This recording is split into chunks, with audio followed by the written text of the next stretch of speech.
biotic components, use biotic agents for the pollination. Only a small proportion of the plants use the abiotic plant. ठीक है ना। एबायोटिकली जो pollination है वो बहुत कम होता है। क्लियर? तो इस तरह से pollen grains coming in contact with the stigma in a chance factor in both wind and water pollination. Okay, to compensate for the uncertainties and associated loss of the pollen grains. Okay. Yes, sir. The flowers produce enormous amount of pollen when compared to the number of ovules available for the pollination. मतलब ये हो गया, देख लीजिए कि जो हमने दो कंपोनेंट में इसको डिवाइड किया है पॉलिनेटिंग एजेंट को, उसको भी एक टेबल के फॉर्म में बना करके उसी अपने नोट्स में ऐड कर दीजिए। दो पार्ट ऐसे बना दो बेटा, पॉलिनेटिंग एजेंट लिखिए, इस पर ये हो जाए जो इम्पोर्टेंट बनता है इसलिए देख लीजिए।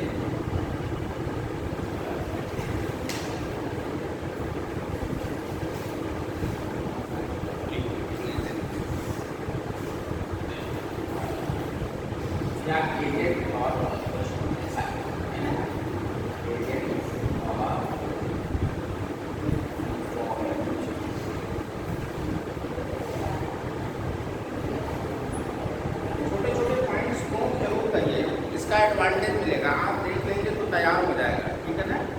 एक तो एक बायोटिक हो गया बेटा और नॉन लिविंग, ए बायोटिक और non living. Okay, and second is biotic. Okay, और लिविंग जैसे एनिमल्स को है। ठीक है ना। तो एनिमल्स में देख लीजिए जैसे ant, birds, by the birds, by the ants, by the by the bat, क्यों भाई, by the snake, है ना सर। हॉर्स, इस तरह से ये हो गए। अच्छा, एक क्वेश्चन इस पर बना, फिर देखो क्वेश्चन मिलता, सबसे ज़्यादा पॉलिनेशन, ठीक है ना, बायोटिक कंपोनेंट में, यानी जो बायोटिक कंपोनेंट है सबसे अधिक पॉलिनेशन कौन करता है? हाँ, ऑप्शन में था मॉथ एंड बटरफ्लाई, बीज एंड बटरफ्लाई, और एक ऑप्शन और था। इसमें जो करेक्ट है वही दिमाग में रहता है, वो याद रहता है। Most of the pollination is carried out by which of the following. ये क्वेश्चन नीट का है, पिछले साल आया था, पिछले साल ये क्वेश्चन आया, इस पर फोकस कर रहा है। फिर से सुनिए, बायोटिक कंपोनेंट में जितना भी लिखा गया है, कह रहा है इसमें कौन सा ऐसा एजेंट है जो सबसे ज़्यादा पॉलिनेशन करता है, सबसे ज़्यादा। Which of the following biotic agent, okay, carry out maximum pollination? तो इसका जो सही और करेक्ट आंसर है बेटा, हम आपको बता रहे हैं, bee and butterfly. Bee and butterfly, ये इसका करेक्ट आंसर। ये नोट कर लीजिए, क्वेश्चन अपने फॉर्म में लिखो और आंसर लिखो। निकालिए 17 जुलाई को जो पेपर हुआ है, 17 जुलाई को इसी बात कितना ये क्वेश्चन है, लेकिन ये भी पूछ लिया है। कोई कठिन तो है, कोई डिफिकल्ट तो है, लेकिन ये भी पूछ लिया। ठीक है, तो अलर्ट रहना चाहिए ऐसे भी क्वेश्चन से। भाई हमारी रणनीति ये होनी चाहिए कि जो इजी क्वेश्चन है वो हमारे गलत ना होने पाए, और जो डिफ़िकल्ट क्वेश्चन है हम उनको कर ले जाए, बस ये और क्या। तो ये हो गया। और नॉन लिविंग में बेटा, नॉन लिविंग में वाटर,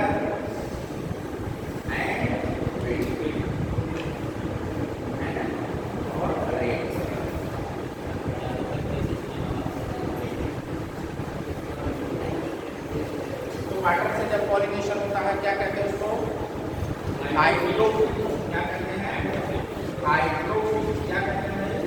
हाइड्रोफिल। एग्जाम्पल बताएंगे? वेलिस ने दिया है ना? और बताइए, जितने भी एक्वेटिक प्लांट्स हैं करीब करीब सब में वाटर से पॉलिनेशन होता है। अंडरस्टैंड?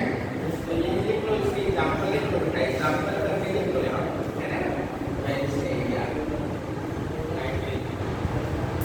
ठीक है ना? करेक्ट। वीड को क्या कहते हैं?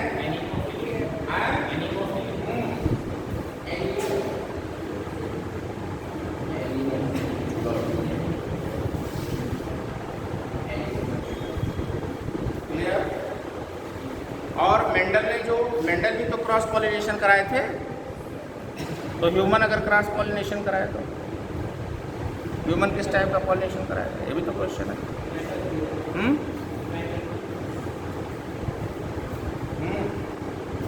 माने वो पॉलिनेशन कैसा होगा? क्रॉस पॉलिनेशन होगा, राइट?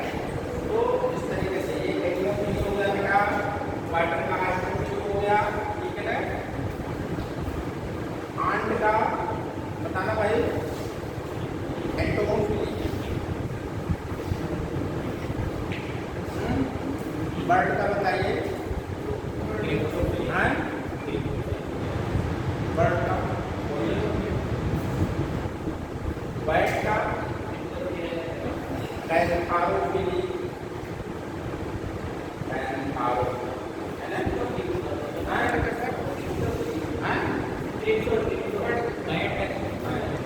बैट का कैंथारोफिली। स्नेक का ओफियोफिली, OPHIO, ओफियोफिली। बर्ड्स का याद रखना, बर्ड्स का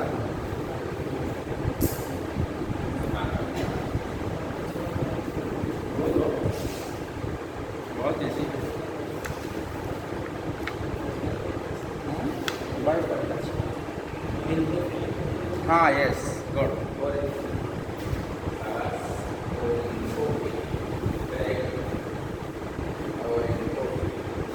कर देना बेटा, इंपॉर्टेंट है।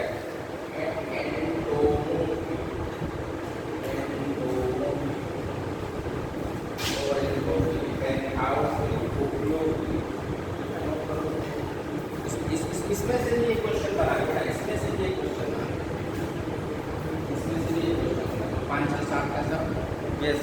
ठीक, स्पेशल इनका प्रोसेस का नाम है, ठीक है? विंड से जब पॉलिनेशन हो तो कौन सा पॉलिनेशन होगा, ठीक है? वाटर से तो कौन सा पॉलिनेशन, इसके लिए जो स्पेशल नाम है ये भी इम्पोर्टेंट याद रखना चाहिए, भूल जाता है कभी कभी पास।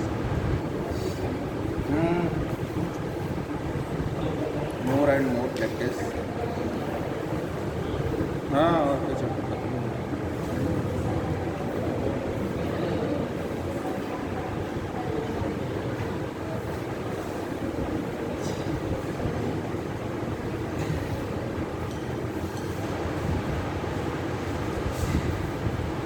नोट कर लो, सारे टर्म्स नोट कर लीजिए, इम्पोर्टेंट हैं ये।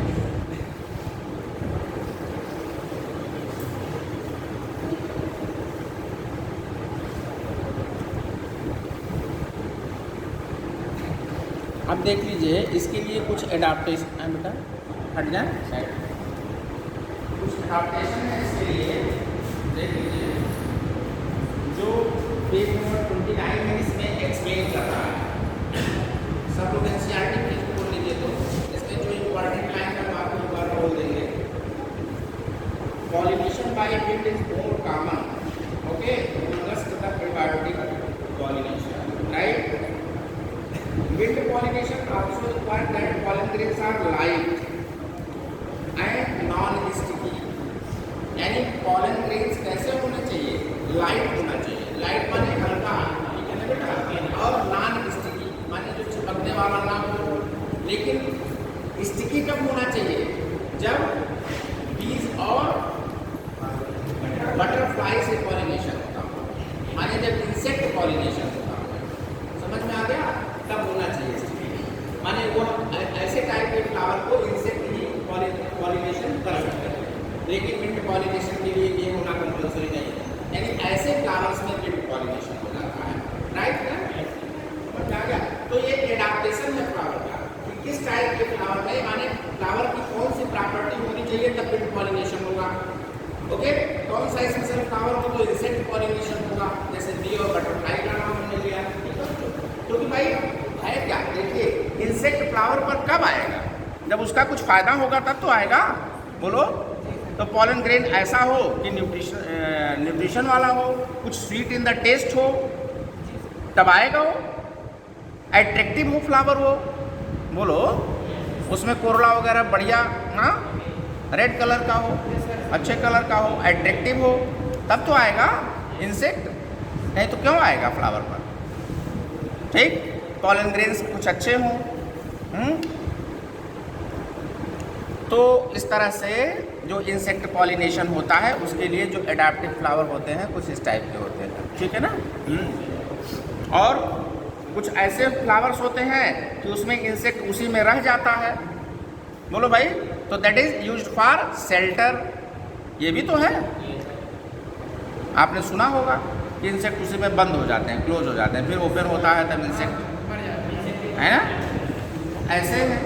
तो यह भी फ्लावर का एडाप्टेशन, माने नेचर में ऐसे भी फ्लावर्स हैं जो इंसेक्ट के लिए adapt, right.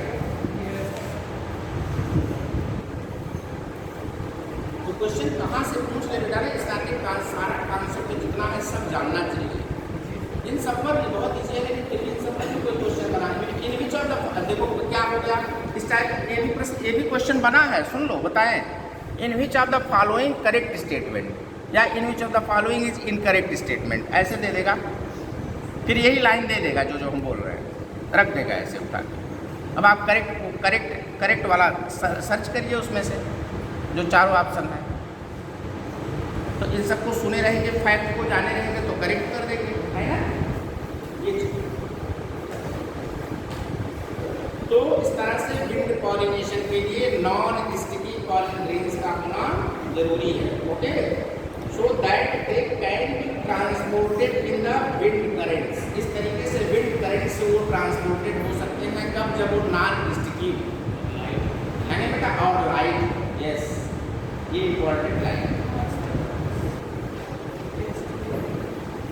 They often possess well exposed stamens, okay, so that the pollen grains are easily dispersed into the wind currents.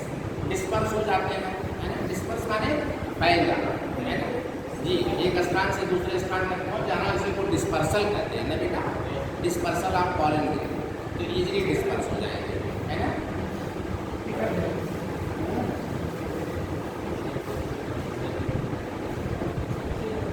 जैसे देखिए पाइनस इसका बेस्ट एग्जाम्पल है, ये भी बताते हैं, ये भी इम्पोर्टेंट क्वेश्चन पढ़ो, वही जो इम्पोर्टेंट पाइनस में कौन सा किस टाइप का पॉलिनेशन होता है, ये भी क्वेश्चन आया है। पाइनस दोनों जिम्नोस्पर्मिक प्लांट है ना, पाइनस में विंड पॉलिनेशन, क्योंकि उसमें देखिए, है ना, जो हाँ विंड बनता है उसमें, है ना, तो उसमें एनिमोफिल्स, ये हो गया, देखो इम्पोर्टेंट है सब। इसको कहीं नोट, तुरंत ऐसे बॉक्स बना करके नोट कर लो, पाइनस में, है ना बेटा, पाइनस में विंड पॉलिनेशन नोट कर लीजिए, बस इतने केवल नोट कर लो, शार्ट में समझ लीजिए, हो सकता है कि ये क्वेश्चन बन जाए।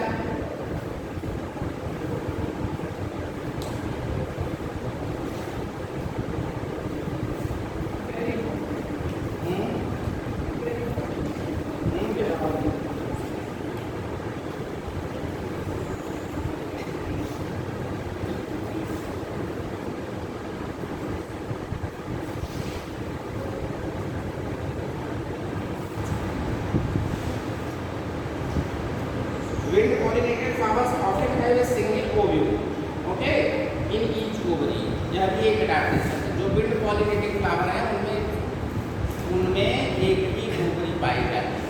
अपने वर्ड्स में लिख लीजिए, ऑफनली लिख लो बेटा, है ना, ऐसे फ्लावर जिनमें विंड पॉलिनेशन पाया जाता है उसमें केवल एक ही ओवरी पाई जाती है, ये लिख लो। सिंगल ओव्यूल, ये घंटा हाँ वही single ovule and single ovule, ठीक है ना, दोनों लिख सकते हैं।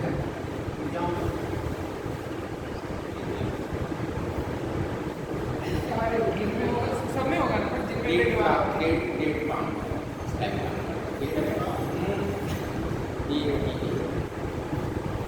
सब में नहीं, सब में नहीं होगा, तो सब में नहीं कुछ स्पेसिफिक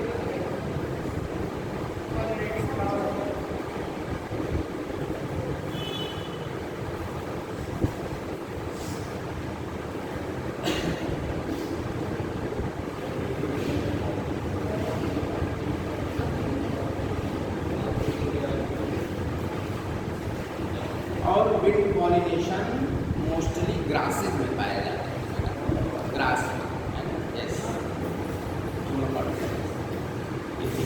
ये भी इम्पोर्टेंट है। अभी करेक्ट और इनकरेक्ट स्टेटमेंट में दे सकता है, तो छोटी छोटी लाइन यहीं से ले लेते हैं इस क्वेश्चन।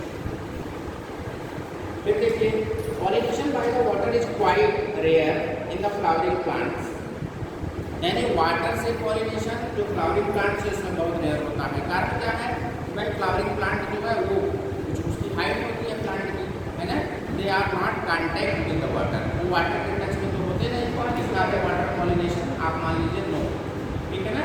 इसके लिए भी एक बढ़िया चार्ट आप तैयार कर सकते हैं, जितनी लाइन है सबका एक चार्ट के फॉर्म में करिए तो तैयार करवा देंगे पहले से, विंड पॉलिनेशन है ना, हाइड्रोफिली ये वो सब, उसमें कौन कौन से, तो इसमें टिक, उसमें क्रॉस, उसमें टिक, फिर टाइम टेबल बना के तैयार करो, बढ़िया इजी ये पढ़ने का तरीका है ना।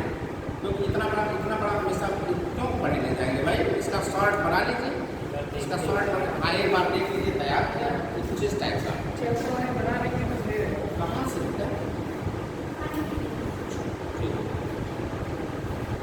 तो फ्लावरिंग प्लांट में वाटर पॉलिनेशन नहीं, तो क्रॉस कर देगा, है ना।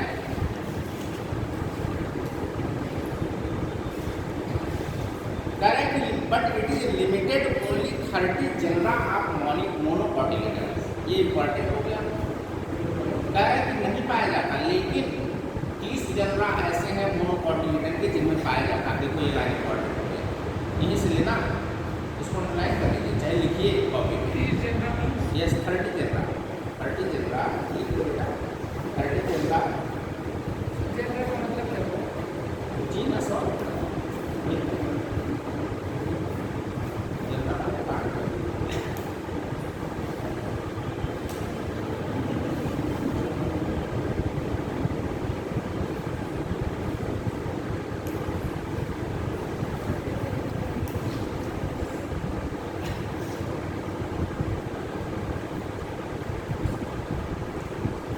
जैसे एटी ब्रायोफाइटा है, टेरिडोफाइटा का जो लोअर प्लांट्स हैं उनमें पाया जाता है वाटर पॉलिनेशन, माने हाइड्रोफिल, हाँ ये ब्रायोफाइट्स एंड टेरिडोफाइट्स, ठीक है ना। यही तो लोअर प्लांट्स है ना, मैंने आपको क्रिप्टोगाइनिक प्लांट्स बताए थे, ठीक है।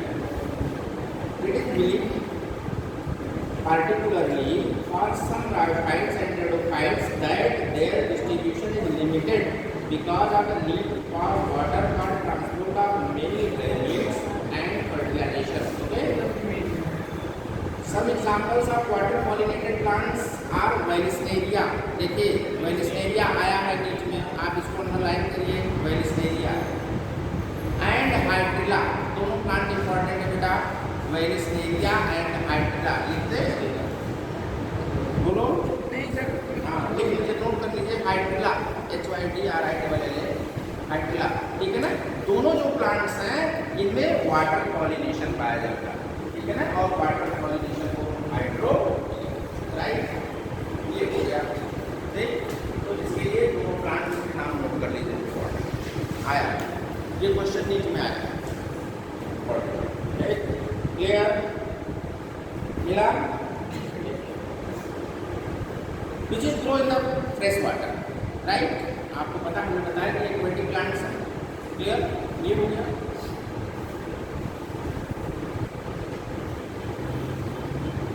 बस बाकी जितने हैं ये सब एडाप्टिव है, ये सब एनसीईआरटी में जितने एग्जाम्पल हैं सब इम्पोर्टेंट, आप एक एक को सेलेक्ट कर लीजिए, जितने एग्जाम्पल हैं एनसीईआरटी के ये सब क्वेश्चन बन सकते हैं। और जितने मैंने टर्म बताए थे आप आल्सो इम्पोर्टेंट। ओके, ठीक, एनसीईआरटी देखो बेटा, देखो ना, सर्च करो, सर्च करो।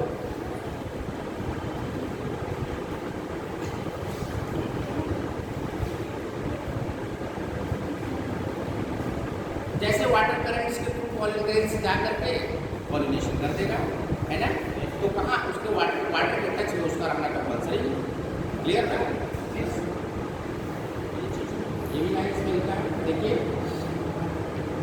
they are carried passively by the water current. Okay, some of them eventually reach the female flowers and the stigma. Okay, in another group of water pollinated plants such as sea grasses, okay, female flowers remain submerged.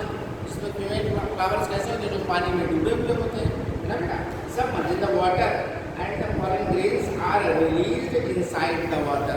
माने इसमें जो pollen grains है वो पानी के नीचे release हो जाते हैं। Clear? Pollen grains in many such species are long ribbon-like, okay, and they are carried passively inside the water. Ribbon-like pollen grains होते हैं और pollen वाटर के नीचे रिलीज हो जाते हैं, तब वहाँ जाकर के पॉलिनेशन कर देते हैं। राइट, ये भी एडॉप्टेशन हो गया। एक एक लाइन नहीं छोड़ना होगा एनसीईआरटी की। Some of them reach the stigma and achieve the pollination. ठीक है, देख लीजिए, in most of water pollinated species pollen grains are protected from the wetting by the mucilaginous covering. mucilaginous covering माने जो म्यूसिलेज कलेक्ट रिलीज होता है उसकी covering बन जाती है और इससे प्रोटेक्टेड हो जाता है। Okay, both wind and water pollinated flowers are not very colorful and not produce the nectar. कह रहा है कि जो वाटर और विंड पॉलिनेटेड फ्लावर्स होते हैं वो नेक्टर प्रोड्यूस नहीं करते, ठीक है ना। यानी जो और उसके जस्ट अपोजिट जो इंसेक्ट पॉलिनेटेड है वो नेक्टर प्रोड्यूस करते हैं, क्योंकि नेक्टर के ही लालच में इंसेक्ट आता है, ठीक है ना भाई। नेक्टर जो है, नेक्टर व्हाट इज नेक्टर, जो पॉलन ग्रेन्स हैं, है ना, और म्यूसिलेजिनस सब्सटेंस जो सेक्रेट होता है वो दोनों मिक्स हो करके नेक्टर फॉर्म करता है। माने yes yes sweet with the taste, है ना जी, उसी को सक करता है इंसेक्ट। ये हो गया। Majority of the flowering plants use the range of animals, okay, as pollinating agents. जैसे बी हो गया, बटरफ्लाई हो गया। देखिए ये क्वेश्चन आपको ये देखिए, मैंने कहा था देखो ये एनसीईआरटी की लाइन है, ये क्वेश्चन है, मतलब ये आंसर दिया है, क्वेश्चन इसी पर बनाया है। देख लीजिए पेज नंबर 30 पर दूसरी लाइन में देख लीजिए, क्लियर लिखा हुआ है कि majority of flowering plants, majority माने अधिक से अधिक, माने अधिकांश संख्या में, इसका मतलब हो गया अधिकांश संख्या, माने फ्लावरिंग प्लांट की अधिकांश, ये इसका ये मतलब हो गया मेजोरिटी ऑफ फ्लावरिंग प्लांट। कह रहा है कि majority of flowering plants use the range of animals, माने एनिमल्स के द्वारा जो पॉलिनेटिंग, जो माने ऐसे जो पॉलिनेटिंग एजेंट्स हैं, they carry the yes in the majority of flower. कौन? अब देखिए इसके आगे कह रहा है कि बी एंड बटरफ्लाई। देखो करेक्ट आंसर ये है, वही मैंने लिखा ना यहाँ पर, ये देखो मैंने बता दिया, वही आ गया bee and butterfly. Correct, flies, beetles, okay, वेल्स, ants, मॉथ, बर्ड्स, है ना बेटा, and bats are common pollinating agents. लेकिन इसमें एक साथ करके लिखा, लेकिन सबसे ज़्यादा बी और बटरफ्लाई। ये इंपॉर्टेंट क्वेश्चन बन चुका है, आया है, तो आप इसको इंडिकेट कर लीजिए। Correct, among the animals insect particularly bees, देखो यहाँ पेयर कर दिया, bee and bee are the dominant biotic pollinating agent. जो बी है वो डोमिनेटिंग बायोटिक पॉलिनेटिंग, इसमें भी क्वेश्चन पूछ सकता है कि in which of the following set, अत्यधिक का सेट दे देगा, बी दे देगा, मॉथ दे देगा, बटरफ्लाई दे देगा, फिर नीचे दे देगा मॉथ, है ना, इंसेक्ट, आंट, ऐसे दे देगा, कहेगा in which of the following set is dominant. Yes, तो डोमिनेंट करके क्वेश्चन पूछ सकता है, इसके लिए आप तैयार करिए, हो सकता है ऐसा ये क्वेश्चन बन जाए, तो प्लीज इसको अंडरलाइन करो। Yes, dominant biotic agent, dominant biotic, कर लो इसको अंडरलाइन कर लो, आएगा ही। कह रहे हैं कि even larger animals some primates ना बेटा, जैसे ल्यूमर्स कह रहा है कि अर्बोरियल माने फ्री ड्वेलिंग रोडेंट्स माने चूहे है ना, और इवन रेप्टाइल्स जैसे लिजार्ड है, गार्डन लिजार्ड है, have also been reported as pollinators in some species, माने कुछ प्लांट्स की स्पीसीज में रोडेंट्स वगैरह भी जो हैं वो पॉलिनेटिंग एजेंट्स के रूप में काम करते हैं। क्लियर? बोलो।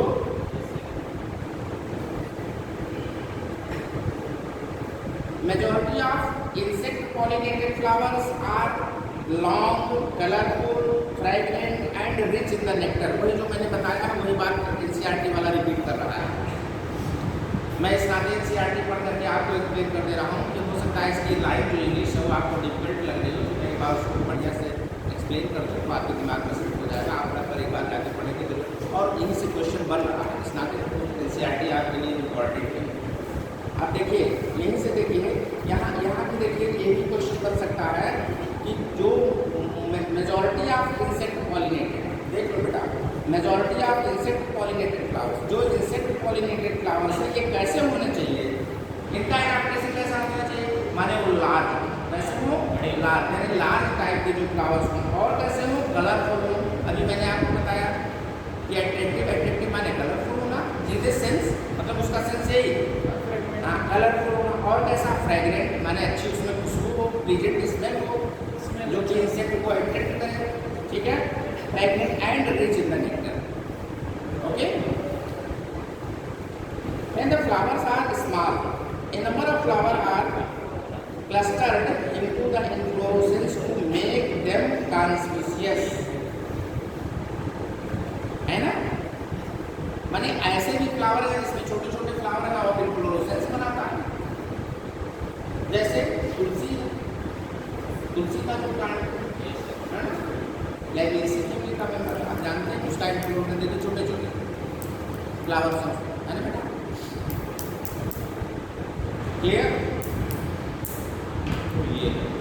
The flowers pollinated by the flies and beetles secrete foul odor to attract these animals. To sustain animals, visits a flower had to provide reward to the animals. Nectar and pollen grains are usual flower rewards. For harvesting the rewards from the flower, animal visitors come to contact the anthers and the stigma. Okay, the body of the animals get a coating of the pollen grains. कह रहा है कि जो the body of stigma है ना, the body of the animal get the coating of the pollen grains which are generally stick है ना to animal pollinated flowers. मैंने आपको ये बताया, यानी जो इंसेक्ट वगैरह होते हैं ना उनके लेग में जो स्टिकी पॉलन ग्रेन्स होते हैं वो चिपक जाते हैं और इंसेक्ट कहीं दूसरे फ्लावर पर जाकर के बैठेगा और पॉलिनेशन हो जाएगा, राइट। और कुछ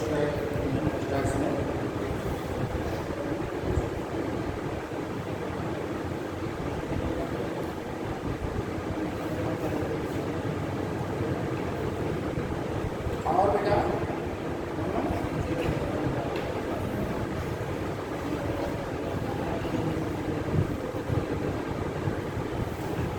यक्का प्लांट है, देख लीजिए,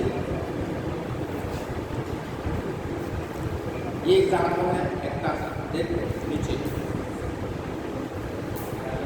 है ना, YUCCA, ओके, अंडरलाइन कर लीजिए इसको, पढ़िएगा इसको।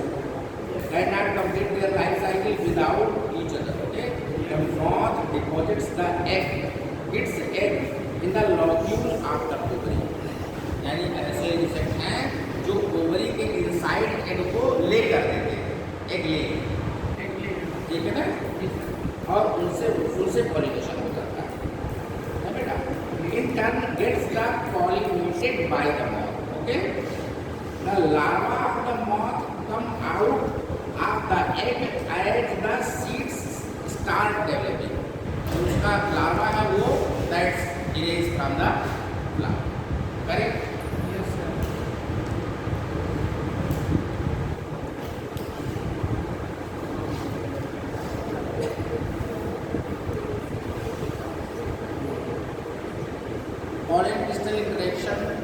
समझा चुके हैं वही चीज़ है ना। पॉलन ग्रेन्स का क्रिस्टल बहुत बेटा आउट ब्रीडिंग डिवाइस देखिए, जो प्लांट ब्रीडिंग डिवाइस में जो टेक्निकल्स जो टेक्निक्स यूज किए जाते हैं they are known as out.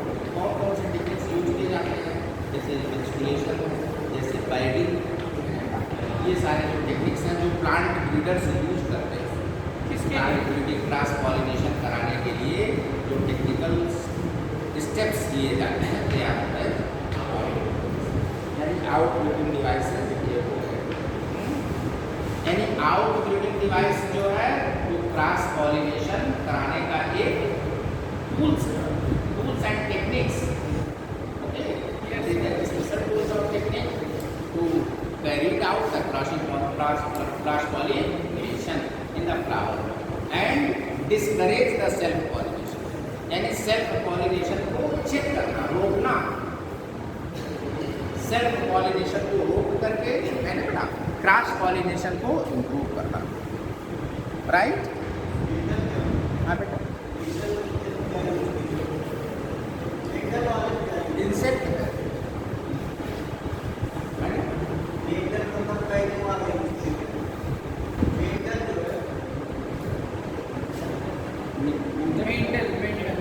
Mental, हाँ यस, ई मैच देखिए भाई ऐसा है मेंटल साहब ने भी तो क्रॉस पॉलिनेशन कराया था, क्रॉस पॉलिनेशन तो कराया था है ना, बी प्लांट में क्रॉस पॉलिनेशन कराया था, तो उसको आर्टिफिशियल हाइब्रिडाइजेशन कहते हैं ना बेटा, आर्टिफिशियल हाइब्रिडाइजेशन। कैसे करवाया था क्रॉस, इन्हीं सब मेथड से है ना भाई। जैसे देखिए ऐसा है कि आपको जो आपने सेलेक्टेड प्लांट है ना, तो सेलेक्टेड प्लांट ले लिया तो आप उसमें डिजायर्ड टाइप का जो डिजायर्ड भाई आप जो चाहेंगे है ना उसी प्लांट का तो क्रॉस कराएंगे। तो क्रॉस पॉलिनेशन कराने के लिए क्या करेंगे हम, सेल्फ पॉलिनेशन को पहले क्या करेंगे, रोकेंगे, टू प्रिवेंट करेंगे, माने the prevention of self pollination.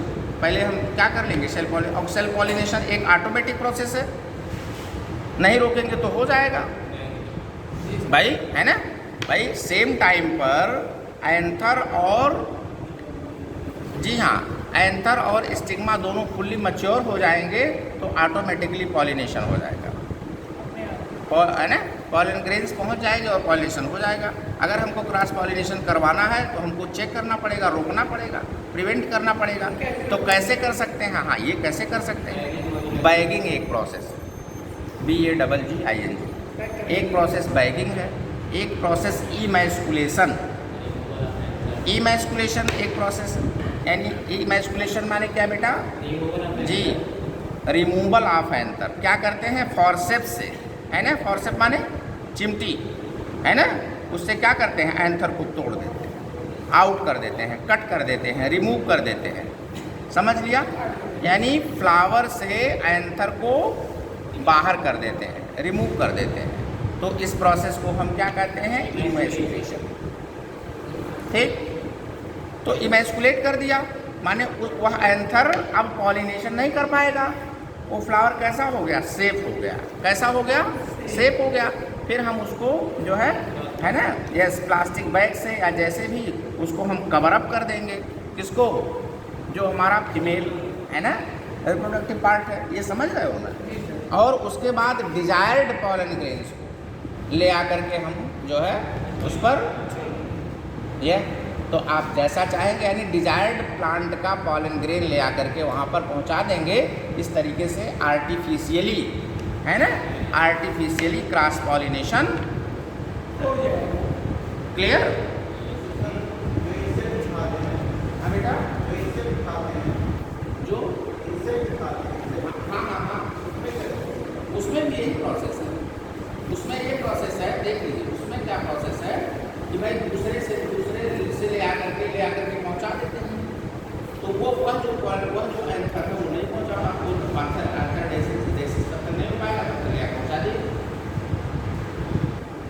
माने उसमें देखिए पॉलिनेशन होने के लिए कई पॉसिबिलिटी होनी चाहिए। एक तो ये है कि दोनों एक ही टाइम पर मैच्योर हों, अगर सेम टाइम पर मैच्योर नहीं हुए तो सेल पॉलिनेशन नहीं हो पाएगा। इंसेक्ट ले आकर के तब तक पहुंचा दिया, ठीक है, समझ रहे हैं ना। ये हो सकता है। दूसरा यूनिसेक्सुअलिटी। यूनिसेक्सुअलिटी माने यूनिसेक्सुअल जो प्लांट है, यूनिसेक्सुअल जो प्लांट है डायोसियस, तो उसमें पॉलिनेशन कैसे होगा? पॉलिनेटिंग एजेंट से ही हो सकता है, कंपल्सरी है, क्योंकि वहाँ पॉलिन ग्रेन बनने का कोई मतलब नहीं, बनेगा नहीं।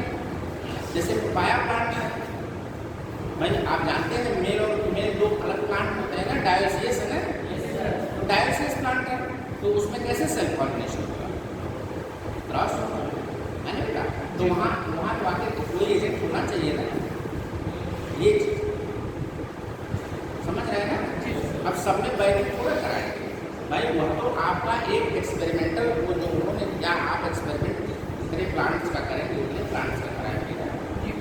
डिजायर्ड वैरायटी वाले सीड्स प्राप्त करने के लिए ऐसा किया है ना, प्लांट ब्रीडिंग के लिए।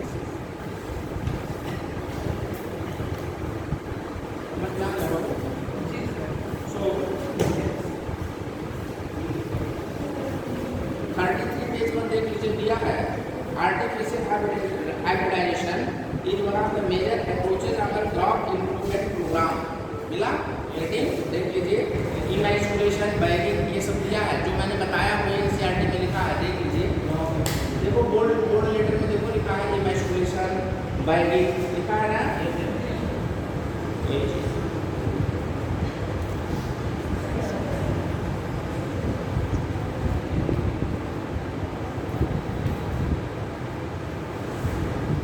डाइकोगमी, यूनिसेक्सुअलिटी है ना, और इमेजिनेशन, ये सब प्रोसेस सेल्फ पॉलिनेशन को रोकने के लिए। डाइकोगमी का मतलब ये हो गया कि एंथर और स्टिग्मा सेम टाइम पर मैच्योर न हो, डिफरेंट टाइम पर मैच्योर हो तो सेल्फ पॉलिनेशन नहीं होगा, क्रॉस पॉलिनेशन होगा। यूनिसेक्सुअल फ्लावर है भाई, फ्लावर यूनिसेक्सुअल सॉरी है ना, इस तरीके का है। जैसे मैंने पपाया का एग्जाम्पल लिया तो उसमें भी सेल्फ पॉलिनेशन अपने आप नहीं हो पाएगा, है ना। ये हो गया डाइकोगमी हो गई, राइट। और दूसरा इमेजिनेशन, तो खैर ये तो आर्टिफिशियल है ना।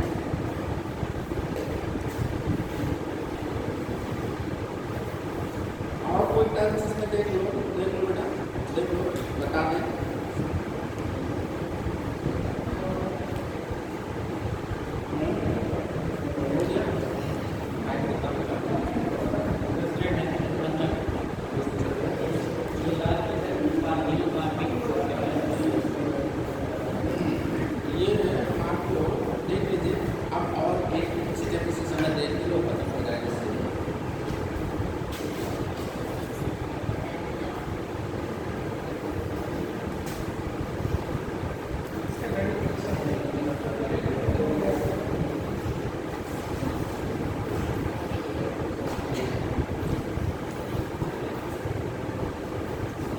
फर्टिलाइजेशन इवेंट्स है ना, ये देखिए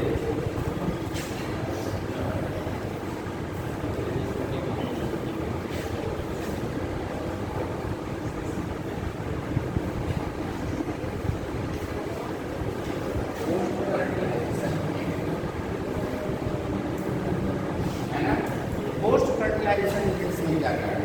बोलो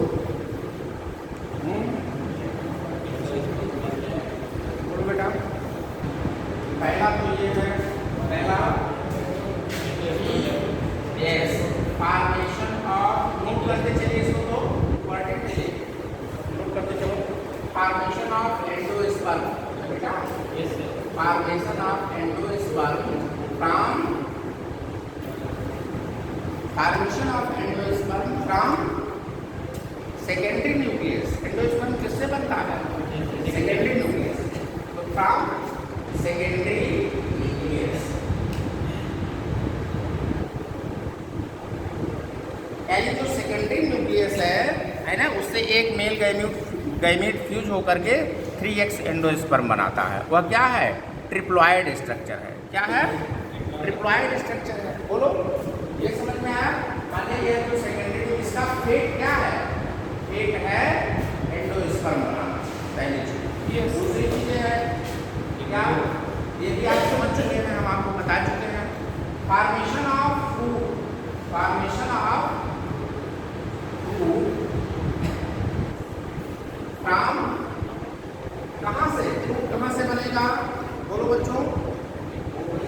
वेयर ओवरी है ना, and the formation of fruits from ovary. ये सब क्वेश्चन के बाद में आ सकता है इंपॉर्टेंट। फ्रूट का पार्ट कौन है, फ्रूट कौन बनाता है, ओवरी बनाता है। एंडोस्पर्म है ना, एंडोस्पर्म कौन बनाता है, तो सेकेंडरी न्यूक्लियस बनाता है। तीसरा देखिए फॉर्मेशन ऑफ सीड। चलो सीड तब कर लेते हैं। सीड कहाँ से बनता है, ओव्यूल से बनता है ना। फॉर्मेशन ऑफ सीड फ्रॉम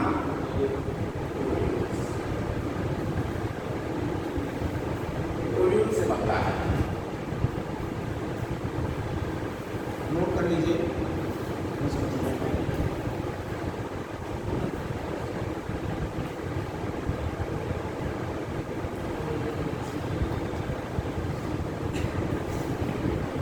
और एम्ब्रियो कहाँ से बनता है,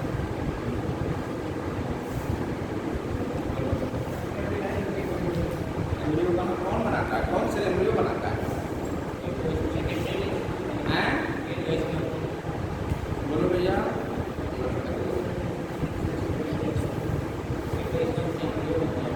हाँ कंफ्यूज हो गए भाई। एंडोस्पर्म को न्यूट्रिशन प्रोवाइड करता है ना, ये तो खाना पानी देगा, फूड का अरेंजमेंट करता है ना। किसके लिए, डेवलपिंग एम्ब्रियो के लिए। डेवलपिंग एम्ब्रियो, जो एम्ब्रियो डेवलप कर रहा है उसके भोजन पानी का इंतजाम करता है एंडोस्पर्म। बोलो एम्ब्रियो डेवलप फ्रॉम वेयर, बोलिए।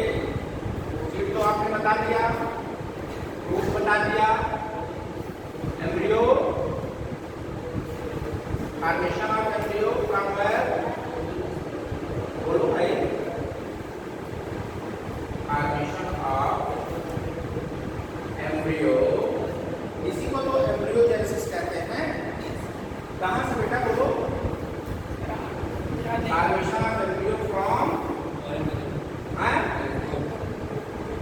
अरे भाई जाइगोट नहीं बनाएगा, आखिर जाइगोट क्या करेगा, जाइगोट का फ्यूचर क्या है, फेट क्या है, फेट ऑफ जाइगोट इज, जो जाइगोट का भविष्य है वो क्या है, जाइगोट सेल जो है, जाइगोटिक सेल क्या बनाएंगे, उसकी एम्ब्रियोजेनेसिस होती है। एम्ब्रियोजेनेसिस एम्ब्रियो बनाता है, हैं?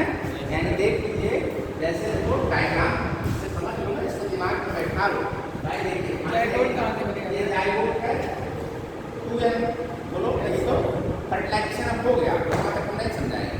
ये 2n स्ट्रक्चर है, क्या है बेटा, 2n स्ट्रक्चर, ठीक है ना। अब इस जाइगोट में एम्ब्रियोजेनेसिस माने जाइगोट का जो जाइगोट का न्यूक्लियस है, जाइगोटिक न्यूक्लियस है, ये टूट करके दो न्यूक्लियस, हाँ तो दो सेल निकालेंगे ऐसे, दो न्यूक्लियस, एक को कहते हैं क्या, एपिकल सेल कहते हैं, और दूसरे को सस्पेंसर सेल कहते हैं ना, बोलो है ना भैया। यस, एक एपिकल सेल है बेटा और एक सस्पेंसर सेल, माने जो जाइगोटिक सेल है ये दो सेल में डिवाइड हो जाती है, एक बनाती है एपिकल सेल बनाती है और एक सस्पेंसर। तो इस तरीके से इन दो सेल हो गए, एक लार्ज है एक स्मॉल है, क्लियर। यस, तो ये हो गया सस्पेंसर सेल, नोट कर लो, बड़ा वाला सस्पेंसर है। हाँ ये हो गया एपिकल सेल, क्या हो गया, एपिकल सेल और सेंसर और सस्पेंसर सेल, राइट, ठीक। यानी जाइगोट में मेटामॉर्फोसिस प्रोसेस, जिसको एम्ब्रियोजेनेसिस कहते हैं, यही प्रोसेस के बाद एम्ब्रियो में कन्वर्ट हो जाता है और फाइनली हार्ट शेप्ड एम्ब्रियो बनाता है। जाइगोट कौन सा बनाता है, हाँ भैया, जाइगोट अरे हम आपको ये बताएंगे, फीमेल अरे भाई ये नहीं, तुम्हारा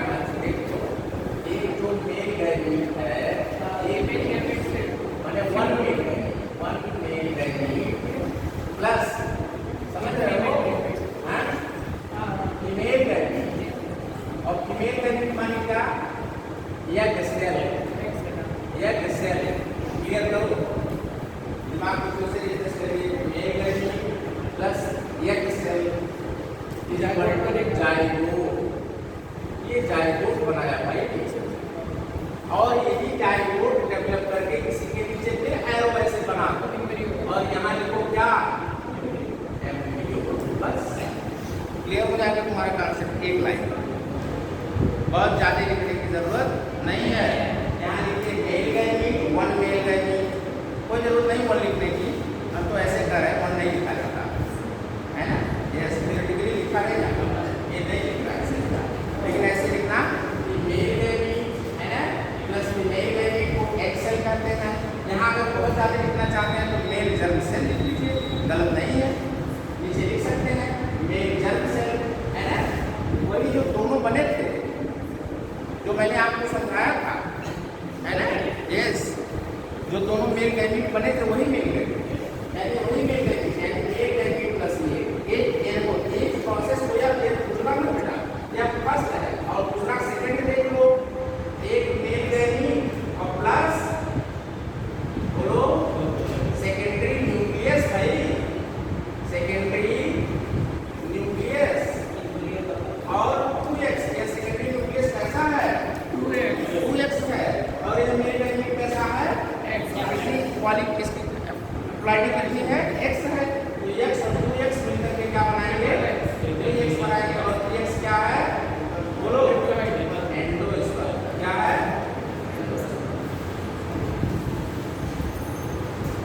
अब यहाँ एक क्वेश्चन और है, पहले एंडोस्पर्म डेवलप करता है कि एम्ब्रियो डेवलप करता है, आप लोग बताइए।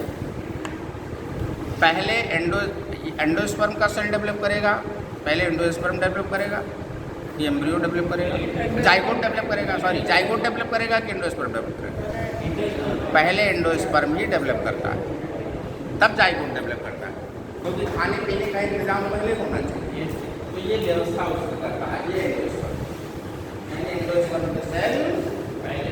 अब भाई एंडोस्पर्म का जो development, endosperm are 3 types, endosperm का जो डिवीजन है वो 3 टाइप से, free nuclear division, central division, cellular, यानी सेलुलर टाइप का एंडोस्पर्म, फ्री न्यूक्लियर टाइप का एंडोस्पर्म और सेलुलर टाइप का, न्यूक्लियर टाइप का, फ्री न्यूक्लियर टाइप, ये होता है ना जी। जो आप नारियल पानी पीते हैं, नारियल उसका बेस्ट एग्जाम्पल है फ्री न्यूक्लियर, जो उसका लिक्विड पार्ट है वो फ्री न्यूक्लियर है, बहुत न्यूट्रिटिव होता है, वो एंडोस्पर्म ही है, समझ रहे हैं ना जी। और उसका जो क्रीम वाला पार्ट है जो वाइट कलर का होता है ऊपर, वो सेलुलर पार्ट है जी।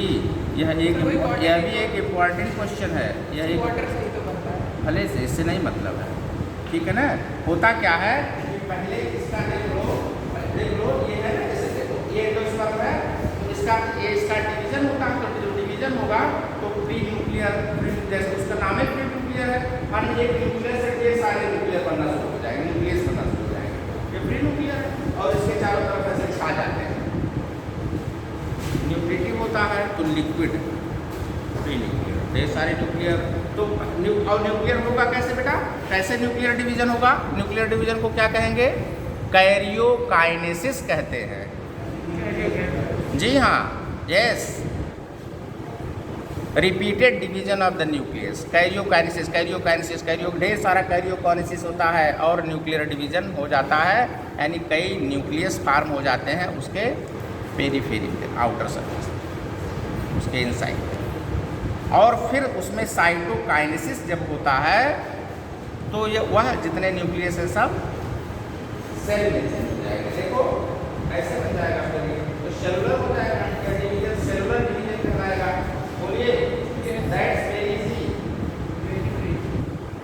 तो आप एक न्यूक्लियर का डायग्राम बनाइए, इस तरह बनाइए, तो उसमें न्यूक्लियस ऐसे दिखा दो, तो फ्री न्यूक्लियर हो जाए, एंडोस्पर्म का नाम लिखिए, सुनो भाई इसको फ्री न्यूक्लियर लिखिए, फिर एक और बनाइए, उसमें इस तरीके से कंपार्टमेंट बना दीजिए, हमारे cellular as well as cellular में, तो सेलुलर हुआ तो एक सेल में एक न्यूक्लियस दिखा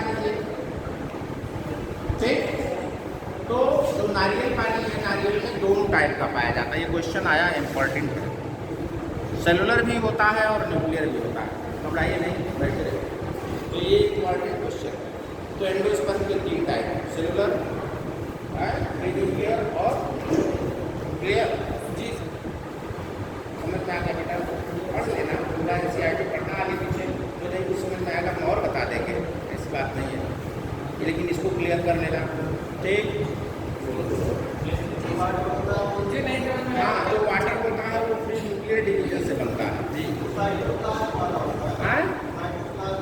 हाँ हाँ, यस यस, क्लियर। और ये क्लियर हो गया। अब बेटा कैपिटल सेल और अब किसी सेल का यही जो न्यूक्लियस है, यही जो है डिवाइड करेंगे, डिवाइड करके हार्ट शेप्ड एम्ब्रियो बनाते हैं। आपके NCERT में बना है वो हार्ट शेप्ड एम्ब्रियो इस तरह से। देख लो, देखो, ये सस्पेंसर सेल से कई सेल, सस्पेंसर सेल की संख्या 6 से 10 होती है। देखो ऐसे ऐसे बना है, देख लो NCERT देखो ना, तो ये सब बेटा नहीं बनाए, आपको बनाया, बनाओ। ये देखिए, ये सस्पेंसर सेल्स है, ठीक है ना। और इस तरीके से नीचे एक ग्लोब लाइक स्ट्रक्चर बन रहा है। ग्लोब लाइक, इसको ग्लोब्यूलर एम्ब्रियो कहते हैं। तो पहले ग्लोब्यूलर एम्ब्रियो बनेगा और फिर देखो यहाँ से पहले यह स्टेप, फिर इसके बाद यह स्टेप ग्लोब्यूलर स्टेप, इसका नाम ग्लोब्यूलर एम्ब्रियो। फिर ग्लोब्यूलर एम्ब्रियो के बाद हार्ट शेप का एम्ब्रियो। हार्ट शेप के एम्ब्रियो में 2 कॉटिलिडन्स सेपरेट हो जाएंगे, कॉटिलिडन्स बन जाएंगे, उसमें प्लूम्यूल बन जाता है और रेडिकल बन जाता है। आप जानते हैं रेडिकल रूट का फॉर्मेशन करता है और प्लूम्यूल सूट का फॉर्मेशन करता है। ओके, और 2 कॉटिलिडन्स बन जाते हैं। इस तरीके से डाइकॉटिलिडन्स का डायग्राम NCERT में दिया है, मैंने आपको एक्सप्लेन कर दिया, बना लीजिएगा, ठीक। और मोनोकॉटिलिडन का भी दिया है, ये देखिए डायग्राम फिगर नंबर 2.14 और 14 का A और B। तो बेटा देख लो, इसमें देखो प्लूम्यूल और कॉटिलिडन्स, हाइपोकोटाइल, रेडिकल और रूट टाइप। पेज नंबर है बेटा 35, ठीक है जी। जितने टर्म्स मैंने यूज किए सब NCERT में लिखा है, देखो ग्लोब्यूलर और हार्ट से मैच्योर है, getting you will, okay. Cotyledons, radical और दो जा सकती है, टाइम होगा क्लियर ना। So it is all about your, इसमें नहीं कुछ बचा बेटा। इसकी तो बहुत छोटी चीजें हैं, वो पढ़ लेना। वॉल्यूम क्रियानी और इकोनॉमिक्स डेफिनेशन है 2 लाइन की, कुछ है नहीं उसमें। और क्या, जब ढेर सारे एम्ब्रियो बने तो उनको नाम वॉल्यूम क्रियानी हो गया, है ना। माने जस्ट वो जाइगोटिक सेल से ना बन करके आउट इंडोक्यूमेंट्स और तमाम जो न्यूक्लियस के सेल्स हैं उनसे बनने लगे, ये हो गया। पार्थिनोकार्पी, पार्थिनोकार्पी क्या है? विदाउट फर्टिलाइजेशन, यानी जैसे बनाना है तो जब फर्टिलाइजेशन नहीं होगा तो क्या होगा? सीड नहीं बनेगा, यानी सीडलेस फ्रूट्स क्या हो गए? पार्थिनोकार्पी। बस एक लाइन में इसका आंसर, और कुछ नहीं। नीचे थोड़ा थोड़ा होता तो है क्या बेटा? नीचे थोड़ा थोड़ा पहले जब हम लोग बच्चे थे तब हम लोग के घर पर जब केला का ये बंद कर दिए ना, चल नहीं तो बंद, हाँ और क्या, बच गया ना।